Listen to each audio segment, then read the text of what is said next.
Геофизика на любовта. Страннико, чуй как в прастари времена, от епохата на Гондвана, една любов роди се и то каква?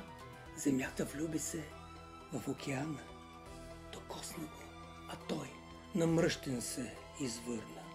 Мой ще е планетният покой, а теб, земице, просто ще погълна. Впрочем не, ще те залея с прилива си необятен и за последно песничка да ти изпея. Че коя си ти? Някаква си там земята. А защо да не опитам с прибоя властен да те срещна? С вълните му уловни да те сритам, да помниш мястото си вечно. То пък няма и за къде да бързам. Ще не взема да те поогледам. Виждаш ми се дъхава и благотворна, плодородна, мила, нежна. Знаеш ли, ти си красива, впрочем, как можах да не го забележа? Като за начало, що да не започнем с една целувка дълга, нежна?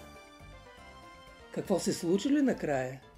Дует любовен двамата запяха. Една планета синя се роди в безкрая и само песъчинките разбраха.